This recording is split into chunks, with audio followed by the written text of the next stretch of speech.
After a state election defeat, Republicans in the Scranton area complain the country is being overtaken by undeserving outsiders and the Democrats who represent them.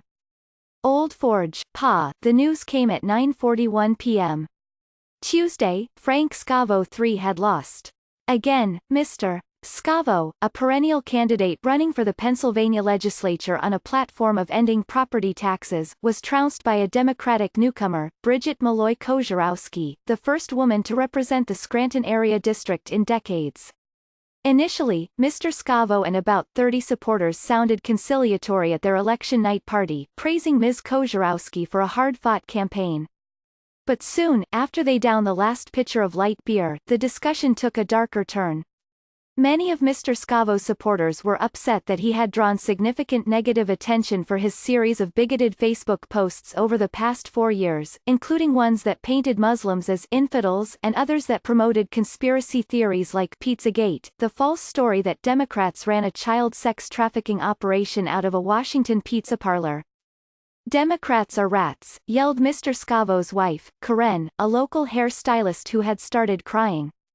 She and others contended that he should have doubled down rather than apologize for the posts, as he did in the closing days of the race.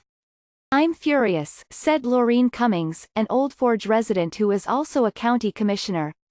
"Our poor president is getting hammered and the same thing happened to Frank." Another man interjected, "This is our Tea Party." Big applause followed. Far from the power centers of Washington, the early 2020 primary states or the money-rich coastal cities that fund many national campaigns, a shift in the political winds is growing stronger. The Republican Party and its candidates, particularly in state and local campaigns, are increasingly being reshaped in President Trump's image, adopting his laundry list of political opponents and his willingness to go to great lengths to spite them. Here, among Republicans in the southeastern Pennsylvania region that has suffered with the gutting of the steel industry and the ravages of the opioid crisis, Mr. Trump's language is endlessly repeated. He is not ensnared in several investigations of possible wrongdoing, but the victim of a witch hunt. The discovery of Mr. Scavo's anti-Muslim Facebook posts was the work of the fake news media. The federal bureaucracy is the scheming, deep state.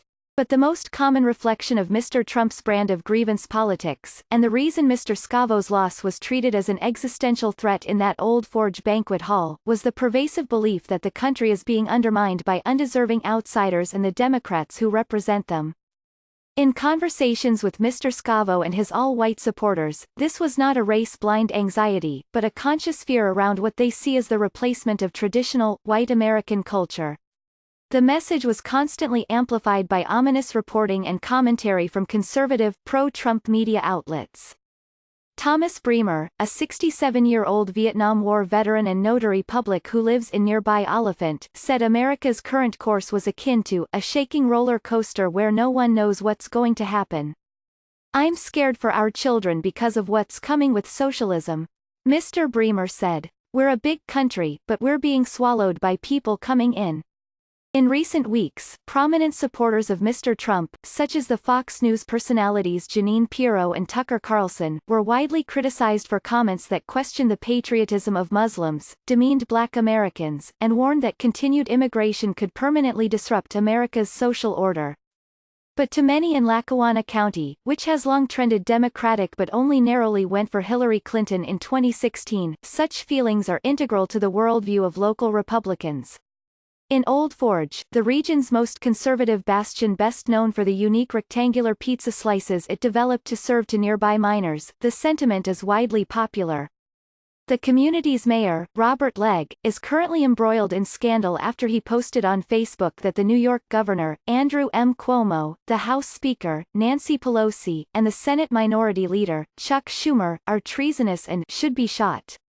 Frank Scavo Jr., the candidate's father, said, "I'm a son of immigrants from Poland, from Wales, from Italy, from Australia, but back then, there was assimilation happening. That's the way it's supposed to be." Over a bowl of stuffed pepper soup, he cited a statistic that is notorious among the group, that non-white Americans were expected to outnumber whites in the coming decades.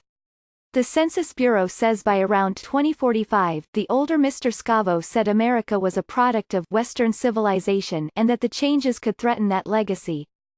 Bob Bolus, a 76-year-old local businessman in the trucking industry who owns semi-trailers covered with pro-Trump and anti-Hillary Clinton paraphernalia, said Mr. Trump was a champion for white interests.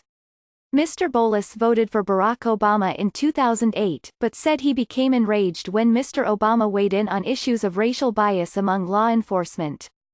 Mr. Obama was prejudiced against white people.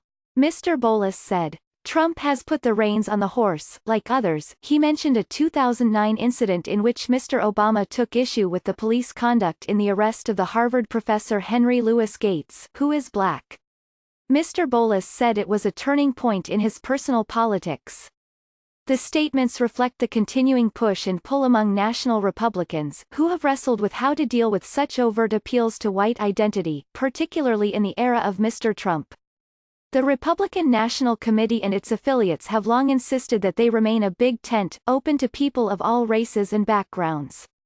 However, some former Republican leaders, pollsters and former candidates say Mr. Trump has brought formerly fringe sentiments of explicit nativism and racism to the fore, and the result is a party that is growing more racially monolithic in an increasingly diverse age.